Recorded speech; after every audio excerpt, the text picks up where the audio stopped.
Olá, você que acompanha o site Notícias Agrícolas, continuamos aqui ao longo do dia, né, na transmissão TV Notícias Agrícolas, que começa às 8 da manhã, vai até o finalzinho de tarde.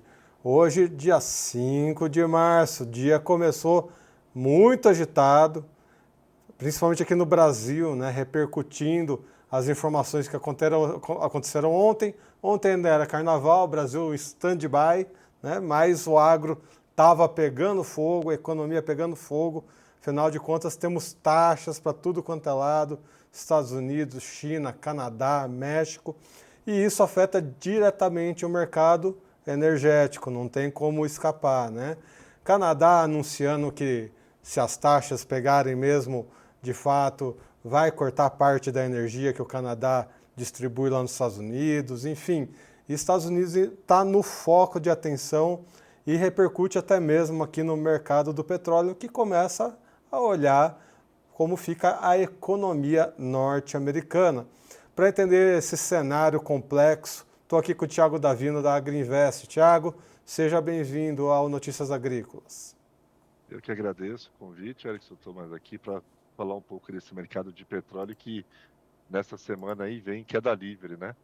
Já acumula quase 5% de derrocada do preço apenas nas 3 primeiras sessões do mês, né? Segunda-feira para cá, já caindo quase 5%, só hoje mais de 3%. É isso mesmo. Hoje o WTI abriu ali 66 dólares, né? Testando 65, enquanto que o Brent 69, né, dólares. Também chegou a vir até abaixo de 68, testou ali os 67, realmente caindo muito forte. Mas, Tiago, o que a gente explica, né? O que está acontecendo desses dados da economia dos Estados Unidos? Bom, vamos lá, né, Erickson? Essa semana, desde segunda-feira, começou a sair uma série de indicadores de atividade econômica. Geralmente, a primeira mês do ano, a primeira semana do mês, desculpa, é uma semana que tem vários dados de atividade da maior economia do mundo.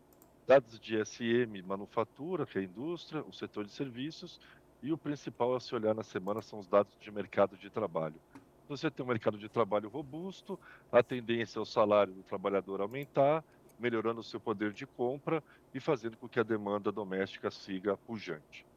Pois bem, esses dados começaram a sair já dessa semana. Segunda-feira tivemos dados do SM Manufatura, veio abaixo do esperado, denotando uma desaceleração do setor industrial americano. E hoje nós tivemos a divulgação dos dados de mercado de trabalho do setor privado dos Estados Unidos, o ADP. E esse número veio quase a metade de criação de postos de trabalho do que era esperado. A expectativa na faixa de 70, 141 mil, 142 mil, e veio 77 apenas. Então, isso mostra que há um enfraquecimento do mercado de trabalho. Se há um enfraquecimento do mercado de trabalho, não preciso elevar o salário do trabalhador para mantê-lo na minha empresa. E aí, com a inflação ainda alta, gera um temor de perda do poder de compra e menor demanda interna. Então, os dados divulgados aí nessa semana, e vamos ver como que vai ser sexta-feira, que é o principal deles, que é o dado do payroll, que é o mercado de trabalho oficial dos Estados Unidos, onde tem os dados do setor privado e do setor do governo. Se esses números também vierem enfraquecidos, vai aumentar a visão do mercado de que a economia americana realmente está no processo de desaceleração. E se a maior economia do mundo está em desaceleração, o consumo tende a ser menor, e o que acaba impactando na veia do mercado de petróleo, além das questões também envolvendo no início dessa semana a OPEP, que sinalizou que vai reduzir o corte de produção, ou seja, vai passar a produzir mais ao longo dos próximos meses, mais oferta. Então, eu tenho de um lado mais oferta de expectativa para os próximos meses, o que por si só já seria baixista para o preço, e também na outra ponta uma preocupação com a saúde da economia americana, e também dá sinais de desaceleração, o que pode tirar o ímpeto do consumo de combustíveis e de petróleo e derivados naquele país. Então você tem essa junção, né? De um lado mais oferta e de outro uma possibilidade de menor demanda. E juntando tudo isso, essas tarifações do Donald Trump, né, referente aos outros países, aumentam o risco de aceleração dessa desaceleração econômica dos Estados Unidos. Porque se você tem esse processo de tarifas, o custo dos preços dos produtos importados vão ficar mais caros, os produtos nacionais tendem também a ficar mais caros porque eles têm menos concorrência para competir, e aí isso significa aumento da inflação, menor poder de compra, mais desaquecimento da demanda interna.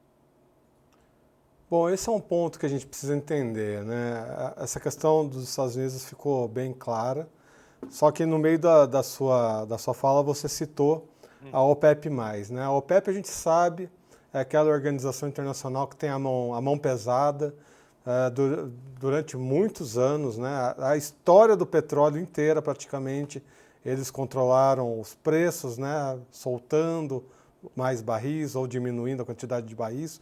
Fora que a maior parte desses países estão ali no Oriente Médio, uma região marcada por muitas guerras, muitos conflitos, em decorrência também, em algumas vezes, por causa do petróleo. Enfim, e agora a gente vê a OPEP+, que vem nessa conversa de vamos soltar, não vamos soltar. Acho que desde a primeira vez que a gente começou a conversar com, né, Tiago, que eu estou fazendo Uhum. aqui o plantão do petróleo, vai fazer uns 6, 7 meses. Desde a nossa primeira conversa, eu lembro que a gente já comentava, né, que a OPEP+, vem, cada semana mudava de ideia. Agora vai, agora não vai, e de repente mostrando que dessa vez vai de fato. A gente acredita dessa vez, Tiago? Você bem colocou, né, Erickson? Deles não dá para a gente levar a ferro e fogo o que eles dizem. Mas a probabilidade maior, indiscutivelmente, de que dessa vez vai. Vai por quê? Trump, desde que ele foi eleito, ele já vinha falando que o desejo dele é aumentar significativamente as perfurações de poços de petróleo nos Estados Unidos e também ampliar perfurações nas trudas para exploração de petróleo à base de xisto, tá? A OPEP vem há 2 anos trabalhando com redução de oferta de exploração diária para tentar segurar o preço. E de nada adiantou. O preço só caiu. Se nós lembrarmos que pós-guerra, início da Rússia e Ucrânia, o preço do barril do petróleo se aproximou dos US$ 120 e depois ele caiu para US$ 80, mesmo com a OPEP mais cortando produção, e ela nunca mais depois voltou aí para cima dos 3 dígitos, o seu preço. Então nós tivemos aí um quadro que a OPEP começa a olhar e fala: olha, se eu cortar a produção, o preço cai e eu vendo menos. E perdi share no mundo. E perdeu share para o Brasil e para os Estados Unidos. Países que se aproveitaram dessa ausência da OPEP+, com menor produção, e ganharam share de mercado na exportação. Então a visão da OPEP+, hoje é o seguinte: se eu cortar, não vai resolver. Então eu vou produzir, vou vender mais, buscar recuperar share e ganhar no volume e não na margem unitária de exportação. Então, entendo que sim, dessa vez, dá para acreditar que realmente vem aí uma redução de corte, né? Ou seja, um aumento da produção da OPEP+. Mas, com eles, não dá para cravar 100%, né, Erickson? Já vamos puxar o próximo assunto que você citou aí, né? A questão do É. conflito Rússia e Ucrânia. Temos uma nova escalada, né? O Donald Trump tirou o apoio que ele Uhum. dava para a Ucrânia, fez um fuzuê essa decisão lá na União Europeia. Algumas informações falando que coloca em risco até a OTAN, né, em Estados Unidos sair, né, da Uhum. OTAN. Enfim, temos uma perspectiva de tensão ali para a Ucrânia que é nova. O que isso acrescenta para esse mercado? Vamos lá. Com relação à guerra da Rússia e da Ucrânia, os Estados Unidos têm bancado boa parte da conta dessa guerra pelo lado ucraniano e fez isso no governo Joe Biden. E isso foi que também contribuiu para a disparada da dívida pública americana, que chega a bater casa de US$ 37 trilhões. O Trump, junto com seus assessores, tem como objetivo dar uma reduzida no tamanho da dívida americana. Então, eles estão olhando todos os gastos feitos pelos americanos para fora do país, ou seja, que está bancando guerras lá fora, gastos com organizações não governamentais, o gasto com aquelas agências UAS, todos aqueles gastos que eles entendem como desnecessários, que não beneficiam diretamente o povo americano, mas beneficiam outros povos, eles estão cortando. E ao cortar esses gastos, a Ucrânia não tem condições de se sustentar, e nem mesmo a Europa tem condições de bancar sozinha a Ucrânia contra a Rússia. Então, diante desse quadro, a tendência é que nós venhamos a caminhar para um acordo de paz, que não será nos moldes que a Ucrânia gostaria e estaria mais propensa aos moldes de que a Rússia gostaria. E é o quê? A Ucrânia ceder mais uma parte do seu território para a Rússia. Já cedeu a Crimeia e agora estaria cedendo a região ali do leste ucraniano, de Donbás, região de Donetsk, que fica mais próximo da divisa da Rússia. Tá? E a Rússia deverá incorporar essas terras. Se isso de fato ocorrer e os Estados Unidos, conjuntamente a esse acordo de paz, retirar as sanções econômicas à Rússia, o mundo vai ter mais uma enxurrada de oferta de petróleo no mercado. A própria Europa poderia voltar a comprar petróleo russo, a não ser que ela tente aumentar seu endividamento, que é alto, para tentar bancar a Ucrânia. Não tem muito espaço para isso. Tá? Não teria muito espaço. Então, a tendência é irmos para um acordo de paz diante dessa posição do Trump, que ele está fazendo isso também uma forma de forçar esse acordo de paz, até para liberar a Rússia, porque os Estados Unidos têm interesse em explorar tanto terras da Ucrânia quanto terras da Rússia, buscando principalmente a parte de minérios e metais, onde esses dois países têm uma boa produção dessas com matérias-primas, e com isso poder também estar explorando. Então, Erickson, a tendência é do não acirramento desse conflito. Até porque também se tivesse acirramento desse conflito, para o mercado de petróleo pouco importa, né?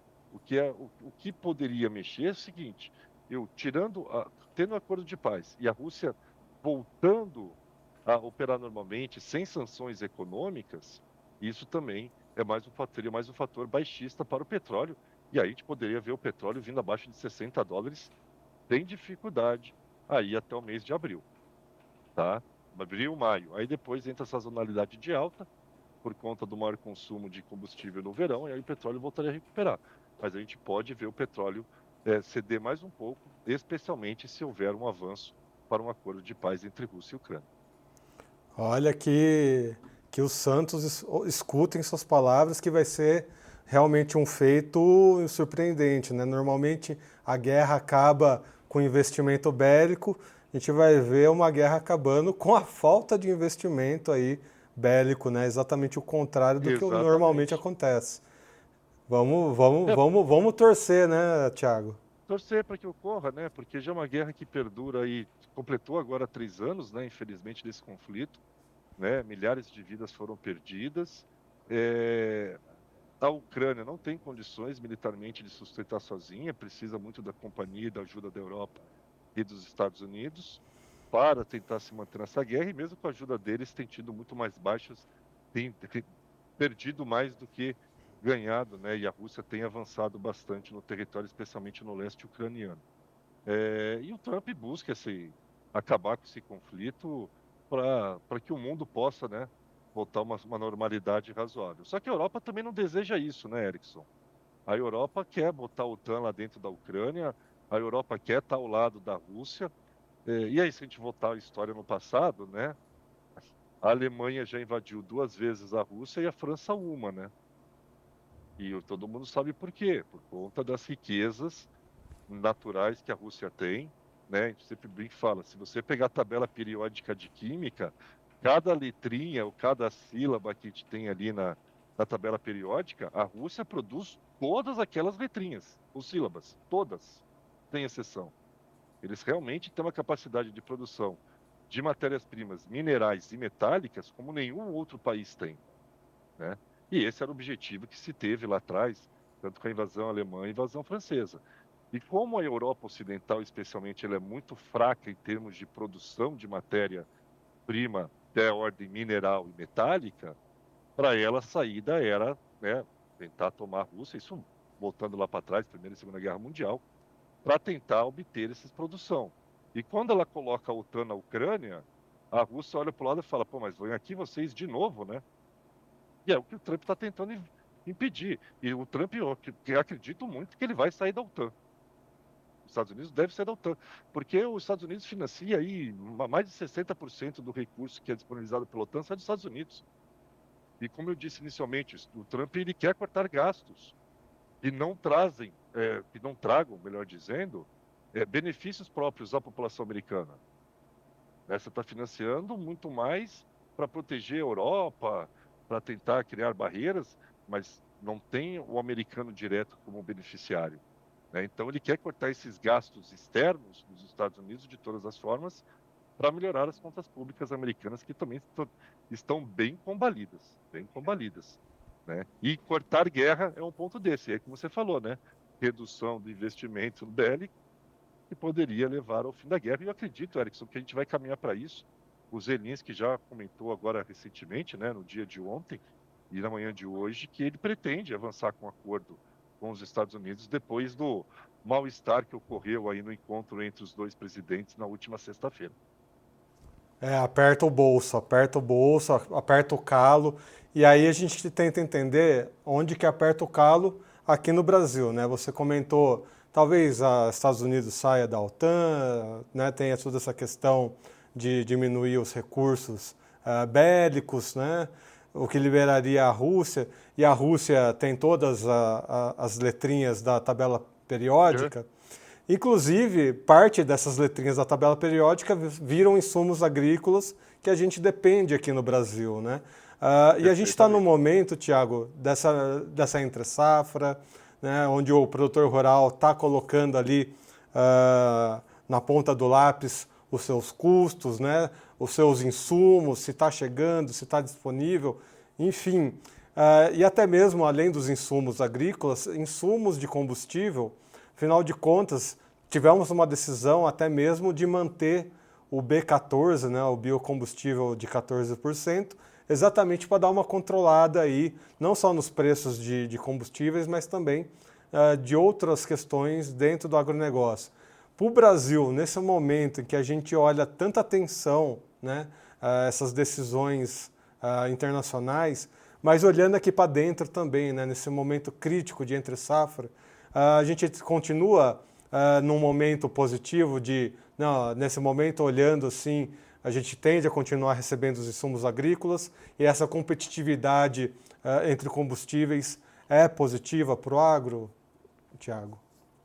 Bom, vamos lá. Primeiramente, a queda do combustível, né, do petróleo, que derruba o gasóleo lá fora, que é o gasolina, que derruba também o preço do diesel, já tem melhorado para o Brasil. E mesmo com aquele reajuste feito do diesel pela Petrobras, ainda o nosso preço praticado no mercado interno era abaixo da paridade de importação. Com essa queda recente do petróleo e seus derivados, hoje o preço está exatamente na paridade. Portanto, se o dólar ceder mais um pouco, ou o petróleo recuar mais um pouco, a tendência é o quê? Daqui a pouco o diesel no Brasil, a gasolina no Brasil, ficar mais cara do que está no mercado internacional, a paridade de importação. E isso seria positivo, porque geraria uma perspectiva que, se continuasse nesse cenário de petróleo mais baixo e o dólar um pouco mais baixo, né, o dólar que, por sinal, está fazendo a mínima do dia nesse momento, 5,7710, caindo hoje 14 centavos e meio na esteira da derrocada do dólar no exterior, ajudaria a uma perspectiva de, quem sabe, uma queda de preço do combustível aqui no Brasil mais para frente. Claro que o governo não faria de imediato uma redução, mesmo se ele ficar poucos centavos acima da paridade de importação. Ele teria que esperar um tempinho para poder fazer ajuste. Mas se mantivesse, poderia ter uma boa notícia. E isso é bom, né, Erickson? Pelo menos o risco de uma nova elevação do combustível por hora está descartada com esse cenário baixista do petróleo. E se ele continuar em queda, pode até trazer essa surpresa positiva, que seria um reajuste para baixo da Petrobras. Né? E o governo tem muito interesse nisso, diante da pressão inflacionária que a gente vive, e a gente tem visto esse impacto da pressão inflacionária na popularidade do governo, né? Especialmente com a derrocada nesse início de ano na avaliação positiva do governo Lula. tá? Com relação aos insumos agrícolas, essas guerras comerciais, principalmente com o Canadá, pode nos ajudar muito, né? Porque o Canadá vai impor barreiras tarifárias para exportar nitrogenados para os Estados Unidos. Isso pode trazer alguma vantagem para o Brasil, que teria acesso a uma maior oferta deste produto, deste produto, né? Eu diria, Erickson, que essa disputa comercial, no final das contas, para o agro brasileiro, ela é positiva, né? No final das contas, ela é positiva. Primeiro, porque ela tende a trazer mais demanda externa para o Brasil. E segundo ponto, que alguns insumos que hoje a gente disputa a tapa com os Estados Unidos podem começar a sobrar mais para nós. Então a gente ganha tanto na ponta da venda quanto na ponta da compra dos insumos. Agora, tem um ponto aqui. O Trump tem adotado essas medidas de tarifações não é para deixá-las ad eternas, né? É para buscar um acordo comercial com os países. Em junho, e aqui já fica o alerta, em junho terá um encontro entre o Trump e o Xi Jinping, né, que comanda a China. Se eles migrarem por um acordo comercial nesse encontro, aí para nós será muito ruim, porque daí a China vai estar se comprometendo a comprar mais produtos agrícolas americanos. Hoje o cenário é completamente oposto. A China aumentou a tarifação sobre soja e milho dos Estados Unidos, o que tende a beneficiar o Brasil. Mas se há um acordo, né, depois dessa reunião de junho, a coisa inverte. Então a gente tem que estar muito atento, Erickson, nessas próximas semanas, nos próximos meses, como que vai ser o desenrolar dessas tarifações dos Estados Unidos e de outros países. Se elas vão realmente, de fato, perdurar ou se vai ter busca por acordos comerciais. E aí, se tiver a busca por acordos comerciais, piora um pouco para nós aqui no Brasil, para o agro brasileiro. Muito bem. E a gente está num outro momento, só para complementar essa parte, Tiago, a gente está nesse momento, né? A gente de entender esse movimento internacional, mas também Uhum. internamente, né? A gente está aí com os biocombustíveis, com a lei, né, dos combustíveis já em vigor, e por outro lado essa decisão, né, do biodiesel se manter em 14%, só 14. para a gente complementar o cenário, né? Uhum. Vendo essa tendência no Brasil, a gente está com etanol, o petróleo acaba afetando diretamente o etanol, mas eu gostaria de entender se isso afeta de alguma outra forma o etanol de milho e o diesel, né, o biodiesel de soja, né, já que a gente está mantendo, né, essa questão de entender o cenário internacional, se para o biodiesel, por exemplo, a manutenção de 14%, as empresas já estavam se preparando para elevar para 15%, ia ter que mexer, né, em questão logística, e de repente se opta pela manutenção dos 14%. Ao mesmo tempo que o petróleo está caindo, pressionando aí um etanol, né, de cana-de-açúcar, que por consequência também puxa um etanol de milho que estava crescente no Brasil. Como é que a gente vê esse cenário dos combustíveis renováveis diante desse cenário? Bom, primeiramente, né, uma pressão inflacionária, ela é muito negativa em qualquer país, né, negativa sobre o governo.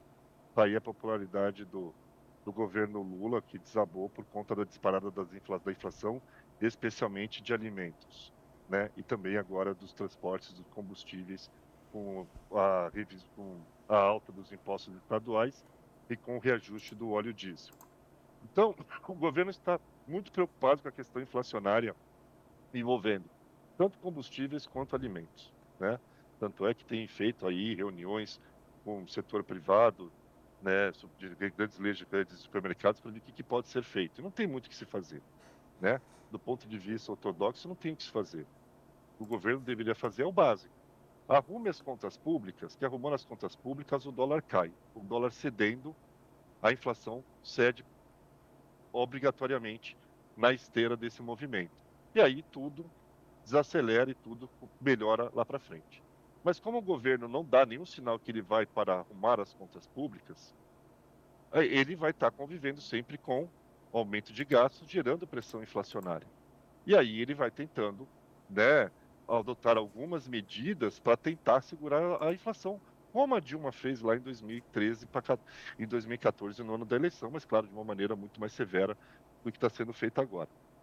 Então, o B14, a manutenção dele em B14, é nada mais, nada menos do que o governo que enxerga uma inflação que já está pressionada, que se ele desse mais um ponto percentual na mistura do óleo diesel, ele ia trazer o quê? Mais pressão de alta para o combustível. E aí, mais desagrado, menos popularidade.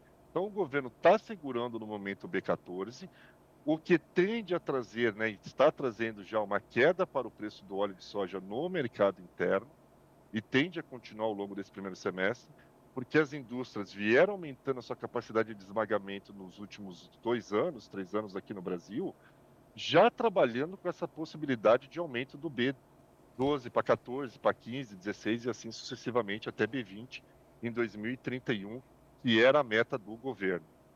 Então, quando o governo dá esse passo atrás para tentar conter a inflação no Brasil, realmente acaba gerando cenário de desconforto, né?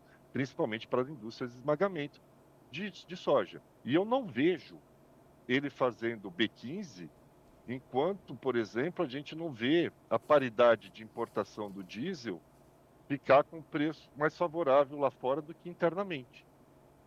Então, se o preço do petróleo continuar caindo e aí o diesel do Brasil teve sinal para ceder o preço, aí pode ser que ele aumente e aceite a mistura do óleo combustível, do óleo de soja. Agora, se continuarmos no mesmo cenário que estamos atualmente, com diesel dentro da paridade de importação, ele não vai aumentar para não correr o risco de gerar uma pressão inflacionária via o grupo de transportes, via combustíveis. Já o etanol e a gasolina também têm um cenário relativamente próximo, com uma diferença. Hoje, a margem do crush de etanol de milho ainda é muito significativo, ainda é muito grande a margem, né? Quando eu origino milho na faixa de R$ 55, consigo ter uma margem superior a 30%. Quando eu estou originando na faixa de R$ 65, vou ter uma margem do crush de milho na faixa de 20%. Ou seja, eu tenho manga e espaço para que mesmo que o petróleo caia, o preço da gasolina caia e o etanol caia, eu vou manter ainda margens muito boas da indústria de etanol. Eu vou conseguir manter essas margens. Então, a demanda de milho pela indústria de etanol vai continuar aquecida, mesmo que o preço do etanol caia por conta de uma possível derrocada do preço da gasolina e do diesel no mercado internacional, caso aquele cenário que a gente disse anteriormente, né, de mais produção da OPEP, mais dos Estados Unidos e a Rússia voltando para o jogo, pudesse levar o petróleo abaixo de $60. Então, na indústria de etanol, de milho especialmente, eu não vejo grandes problemas. Já na de cana, que tem uma margem mais apertada e o preço do açúcar não é mais tão favorável como fora no ano passado, aí o quadro é um pouco mais difícil. Mas principalmente olhando esse boom que a gente vive, né, Erickson, da indústria de etanol de milho, né, que vem aumentando ano após ano de maneira significativa a sua capacidade instalada de processamento, mesmo que o preço do petróleo venha a cair, a demanda deles por milho vai continuar bastante aquecido, o que é muito bom para o produtor brasileiro. Muito bem, uma análise que vai animar aí os produtores de milho aí que estão de olho nesse etanol aqui para o Brasil.